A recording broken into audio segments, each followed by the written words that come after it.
Oh, no!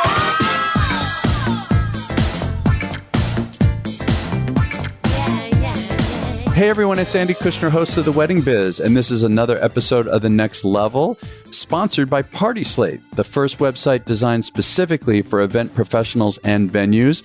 And together, my guest co-hosts and I talk about the most recent interview of the week and bring out a few of the highlights and talk about them in a way to help you bring your own business to the next level.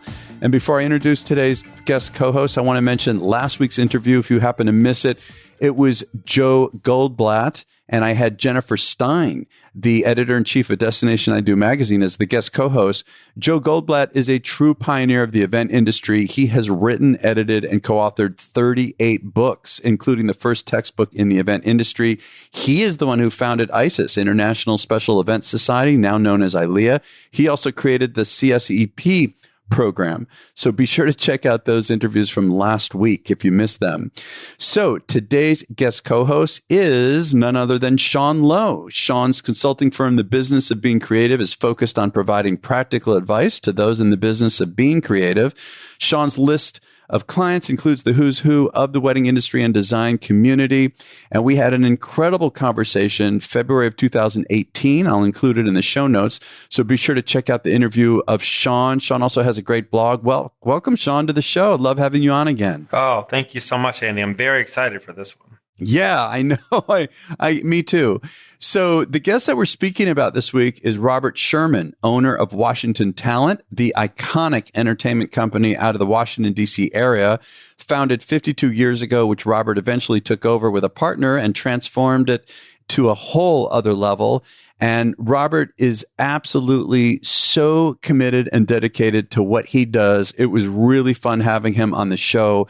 He talked all about how he has evolved the business, lots of great tips and advice, and also just a really special conversation about the idea of finding and forming a new business partnership.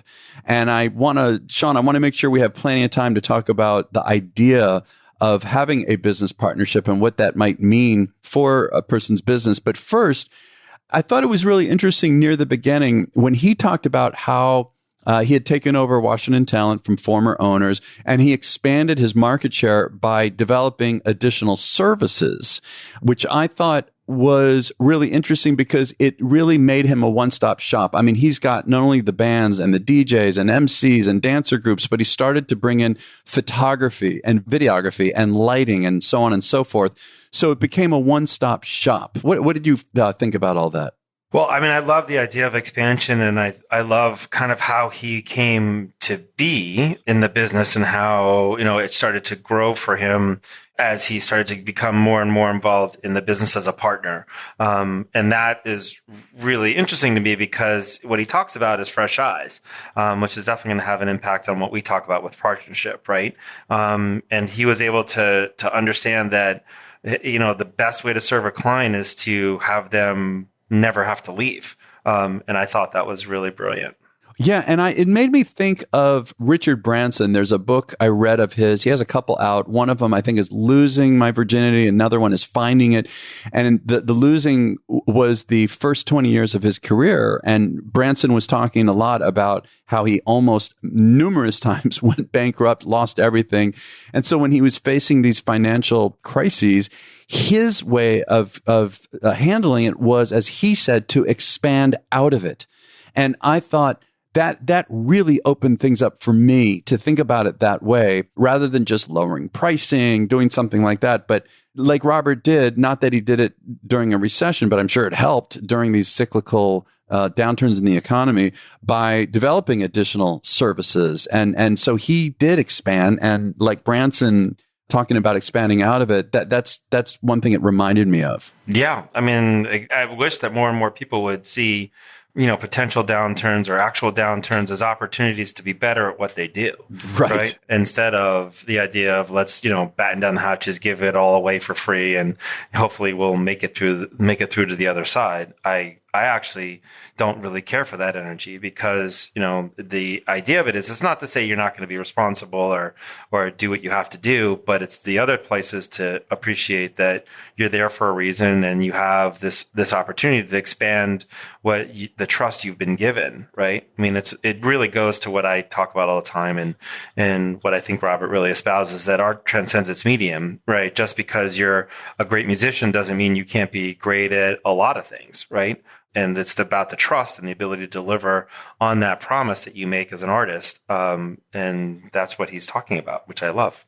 Yeah. And I want to bring up another angle on this too. I remember when I interviewed Harmony Walton, she was talking about, coming back to the idea of a downturn in the economy, that she did not have additional services to add, but the way that she made it and essentially expanding was to think about all the value add that she was already providing, but not necessarily naming, not talking about with her clients. And so the way that she, in a sense, expanded was by identifying those value adds and giving a name to it, bringing it up so that prospective clients would feel that there was more value. So I thought that was a great way of doing it.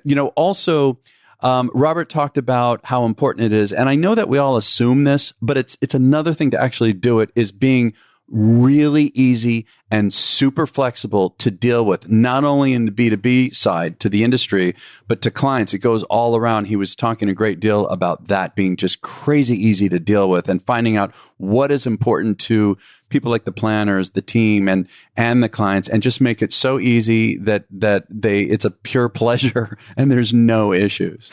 Well, yeah, and I think that's the way he was talking, and I know that he was really focused on it being easy, and it actually isn't what I heard. Because easy can be a lot of things. Easy can be someone that's basically going to be a doormat, and that could be easy. Easy could be someone who's willing to kind of compromise too much. And what he's actually, when I hear him talk about easy, it's about being professional and knowing that these are hot buttons for even the most sophisticated players. If it's a problem for, to have to worry about feeding the band, right? Then take away that problem. And so what he's done to make it easy is to be professional, right? And then the professionalism is to identify, which I consider professional, is someone who can identify a problem, right, that the person that they're doing business with has, and that could be a negative or a positive, right? Problems that have no connotations to me, and then seize on that opportunity and solve it, right? And so the easy for him means that these are the things the planner has to worry about, and we don't want them to have to worry about these things when it comes to us, right? So we're going to take care of that. And then he'll be paid appropriately for it, right? And that is of value. What he talks about as easy is how I hear it, right? Which is great, because what it says is he has the operational strength to know what has to get done and how to be in order to make it work, right? Yeah, Sean, I really like how you're framing that. It adds a lot more depth to the issue, and I agree with all of that. And bottom line, I like to just simplify. Robert was saying, look, with music and entertainment, bringing it back to that, it's so much more than just the talent. Got to have the right mindset. And This is an interesting. I don't want to name names, but I have had some major planners when the mic is off. Because some of them know that I do music and entertainment, and they will talk to me about how. And these again are high end planners doing very high end parties. How the bands, DJs, especially bands they deal with, not all of them, but a lot of them are still mostly concerned about when are their breaks going to be? When are they going to eat? Mm-hmm. It blows my mind that at any level, let alone the Lux level, that bands are doing that. And so I think Robert's point is really well taken. Yeah. And that can work for everybody if it's understood that that's how it's going to be, right? And that what's necessary is that's how it's shaped up. It's what happens is that if that's the expectation of breaks and meals, right, versus the expectation of the planner is no breaks, no meals, then you have a division, right? So it's how do you solve it with great communication and understanding of what you're going to handle and what you're not, and being appreciative of it, right? So to me, that's what's going on. I love it, right? Yeah. Many of our past guests, including Brian Raffinelli, CeCe Johnson, Colin Cowie, and Lynn Easton, all use Party Slate to showcase their event work and build their businesses. And if you're not familiar with Party Slate, it's a website that inspires people planning events and connects them with the leading event professionals and venues across the country and the world. This is a really, really great website. You can sign up for a free profile where you can upload unlimited photos and events, or you can explore one of their membership options for even more exposure. And Party Slate has launched in 11 cities so far, including Chicago, Los Angeles, New York, Dallas, and Miami. And they are coming to a city near you soon. Visit partyslate.com to learn more. Again, you really got to check out partyslate.com. Let's dive into this whole issue of partnerships. What came out, part of what got announced through this is that basically Robert and I have combined forces for Kushner Entertainment, and he and I have become business partners. And, there was a whole process to this because I mean, it's a scary thing. I had been running my own business for decades, like literally plural. And I'd always thought about it, Sean, and you know a whole lot about this with my business. I had thought that, gosh, if only there was someone out there that can bring more of the business side to what I'm doing, because although I've had a successful business for a very long time, I'm still personally, and also as I've evolved, as I've changed and gone further in my career, I'm more and more and more creatively oriented. And I personally have had less interest in the business side, which is a dangerous place to be in. And so, it came to the point where this incredible opportunity. Well, I'm going to interrupt you there, though. I'm please going to cut you off, actually, because I actually know you very well. And as everyone knows, I know you very well. And I've come to know Robert pretty well. And it's not the business that you're talking about. And I think that's just a cliched way of speaking that a lot of people say, well, I'm not good at the business part of it, or I'm not interested in the business part of it. And to me, that's less of a true statement, as you're not interested in the structure part of it. You're not interested in what it has to go beneath, right, the creative to make the creative happen, right? And so that's its own skill set, right? That is moving somebody up through the process and shepherding them through the process, as you are wanting to jump in the creative aspect of that, about not only conceptualizing what it is, but then putting in place what it's going to take to make it happen, and then actually having it come to be. That is a creative endeavor, right? Behind that is the nuts and bolts of, well, we have to have these people here, then we have to make sure and then it's even beyond logistics. It's about, the appreciation that this is a communication business, and moving people from one place to another involves all of that. Right. And that's what you're talking about, right? It is not business in the sense of making money or the kind of, or contracts or anything like that. That's not actually what you're talking about. You're talking about the foundation of that structure that you have less of an interest in, as opposed to the creative endeavor of making art. Right. That's right. I think that's actually more accurate than saying you're not interested in the business, because I know you to be very interested in the business. Right. Yeah, well, I am. And just to interject something interesting here, when I was interviewing Brian Raffinelli, he said something really interesting. He said that he loves the business side as much as the creative. And then David Stark was saying the act of creating a business structure is a creative act.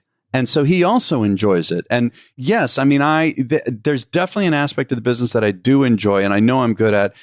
However, I like, again, the way that you framed it is that I basically, wanted to get help on the business side, free myself up more to focus on the creative side, even more so. Yeah. And frankly, business-wise, I mean, we are already talking about some very big ideas to build the businesses. And, that is, for me, coming from a business perspective, but to have somebody like this to bounce ideas off of, who has I mean, we have a similar view of the world, but also very different at the same time. And so coming from these two different perspectives, it's like, I forget who it is that said, it might have been you who said it. I can't remember who said it, but it's like 1 + 1 = 3. Yeah. Like that's what's happening with us. Exactly. And so, I mean, he's the owner of the Los Angeles Clippers, so he's not unfamous, but Steve Ballmer is a great example. I would think that Robert would want to compare himself to Steve Ballmer. Steve Ballmer was the former chief operating officer, former CEO of Microsoft, right? And so why is that relevant to this conversation? Because Steve Ballmer was the guy that came in, I think he was the 8th or 9th employee of Microsoft, and he figured out how to build an organization of 100,000+ people, right? And how to run that. But then given the chance to actually be the CEO, he made a lot of fundamental mistakes, that he wasn't that person, right? Bill Gates was that person, right? He was the guy who could see around the corner. But you need Steve Ballmer to be able to put it together, right? So in terms of partnerships, they were the best partnership probably, in business, one if not the best business partnership that ever existed because of what they were able to build and create together. And I think that that's kind of what we're talking about, right? What's the personality? What is it that's going to get you going, and how to, because you're both leaders. Here's the thing that's really, really important about partnerships. You're both leaders, right? You're both very powerful. You're both capable of running your own businesses. You have for a long time. But how do you bring it together so that what each one gets to do, you get to live that truth, right? I think it's providing that opportunity. That's the basis for your partnership and basis of all great partnerships, by the way. And you're talking about synergy. The synergy, keeping it between Robert and I, is just explosive every time we get together. And, I keep it real on this show.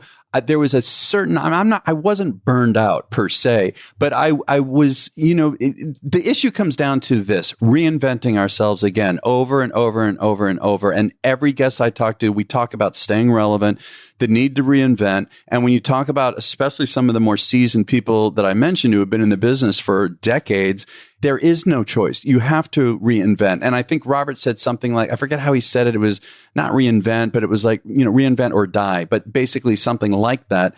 And especially in today's society and today's industry and the rate of change that is going on, and buying habits are changing, and so much is going on in technology, which is good and also challenging coming into it.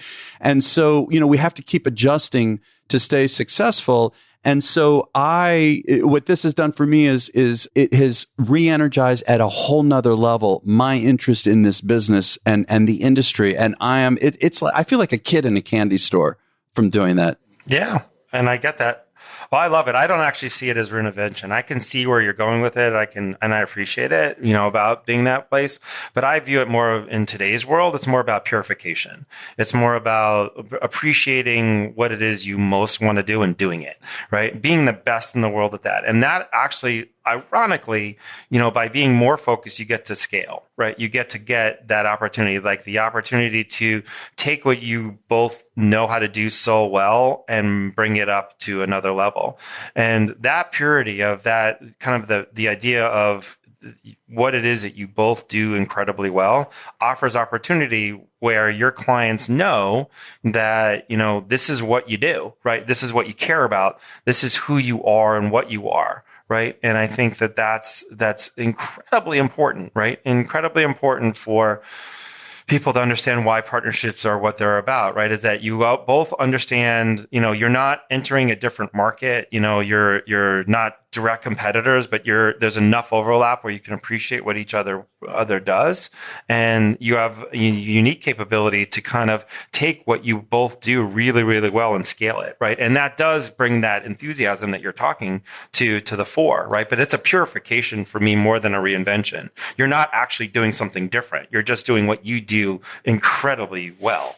I like that. I like what you're saying a lot. And I want to make clear to everyone listening, this is a process. I mean, Robert and I, and you know this, Sean, Robert and I were essentially like dating for a year. I mean, we've known each other as competitors, which was very motivating, for decades. However, we started to get together. I would say, Robert will agree with this, an average of once a week for like a year to to get to know each other more, to gain that trust, to see if trust was even possible.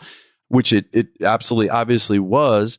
And then it took months, a few months of in a sense of negotiating, and in a way that we both win. Look, there's that cliche win-win that was critical here, that both of us feel like we're getting the best situation. And, of course there was some compromise. Obviously there has to be compromise, but to come out of it so excited, it was a process, and it still is now that we're transitioning. Yeah, and I think the thing with partnerships that are wonderful, and I love the time it takes to do that, is like it's not figuring out what each one of you are good at, because that's like, if you think about it as circles, it's the part of the circle that's concentric, right? When you put them together, Olympics, the part of the circles that overlap, and if that overlap is complementary, right? If that overlap is allowing each of you to then kind of take it away once you move it over, and so what I'm trying to say is there's a fluidity from that place of overlap, right? So you can appreciate what he's going to bring and let that flow out, and he can appreciate what you're going to bring and let that flow out. And that just takes time. That's what it takes, time for you to see whether or not you can do it. It's easy to say, oh, you're really good at logistics and you're really good at creativity, so therefore you should be partners. No, that's actually not what happens, right? And I think that that's what you both have really worked very hard at. Is like, is there enough in that concentric part that what he really cares about and what you really care about can overlap enough where you can then allow each other to take what you want to take out of it and then still be better off, right? That's where 1 + 1 = 3. 1 + 1 = 3 is not bringing two circles together. 1 + 1 = 3 equals bringing two circles together that have an overlap that is powerful. The overlap, and you might call that synergy. I don't call it synergy. I call it synchronicity, right? And that you can really relate to each other and allow the both be confident enough to allow the other one then to take what they need to take and know very well what the client is to serve, and therefore the client is better off. Right? The client's better off because you're able to appreciate what Robert has to do. He is able to appreciate what you have to do. You can meet where you need to meet. You're both creative people. Robert's a drummer. You're obviously, a brilliant musician in your own right. And you've both built music businesses. So you both love music. You both love treating a client really well. And from there, you can take it in the creative world and go to a level he probably wouldn't, right? And he can then go to a structural world where he can operationally provide confidence to clients that, it's not that you couldn't do it. It's just a lot more effort than you would want to provide. Right. And so what he does very naturally, you want him to do, and what you do very naturally, he wants you to do. Right. That to me is what has to happen. Yeah, very well said. And look, Sean, I want to thank you in front of everyone because you were very helpful in helping Robert and I to facilitate this whole process. And welcome. You had a huge amount to do with this. I also want to recommend to people, there's a book that both Robert and I read while we were going through this that was really helpful. It's called Rocket Fuel. And Rocket Fuel, it was by Gino Wickman and Mark Winters. You can find it on Amazon and everywhere else. And It talks about the whole process of, is it right to have a partnership? Once you decide that you want to look into it, how do you go about finding somebody? And then once you find someone, how do you go about the process to examine if you can make it happen? And then once you do that, how do you structure it in a way that you both can really benefit and the company benefits? And I'll tell you what, the industry, the response that we are getting to this partnership on Kushner Entertainment, the industry response has been amazing. And so it really is. I mean, it's only been a couple months. It's already working. Yeah. Yeah, because it's people can appreciate that you've given something structurally that really does it. It's not about changing the industry, right? It isn't. You're not doing something that isn't out there. It's just making sure that you're the best at what you do. Right. And so you've put two things together that is now remarkable for somebody. The confidence in having, the structure that WTA has brought and everything that Robert has built over his decades and the creative juices that you bring, especially to your market, right, is that's the powerfulness of it. Right. And so I can see exactly why it's working as it's supposed to. And we do have ideas we're working on that are new, to be innovative. So really excited about the power of that. Well, that is all we have time for today. Sean, man, thanks so much for being on the next level. Again, every time you're on, you have so much to add. I appreciate it. You're welcome. And Sean's website, everyone should check out, is thebusinessofbeingcreative.com. Again, thebusinessofbeingcreative.com. And I recommend you sign up to get his weekly newsletter or blog. Also, for Robert's company, Washington Talent, go to washingtontalent.com. Again, washingtontalent.com. His social media handles are Washington Talent. Be sure to follow us, The Wedding Biz, and it is at The Wedding Biz on all the social media platforms, especially Instagram, Facebook too. And be sure, if you enjoy this, to share this with anyone who you feel can benefit from it. It's also a great way to expand the community and also to leave a great review wherever you get your podcast from. I would appreciate that very much. And let me tell you about next week's episode. I'm going to New York City. Matter of fact, Robert and I are going to have some very exciting appointments, and then I'm going to be doing some interviewing. And one of the people I'm interviewing who's going to be coming up next week is celebrity stylist Michaela Erlinger. Again, Michaela, I hope I'm pronouncing that right. I'll learn it real soon. Erlinger, and she is a best-selling author. She was named one of the most powerful stylists by The Hollywood Reporter.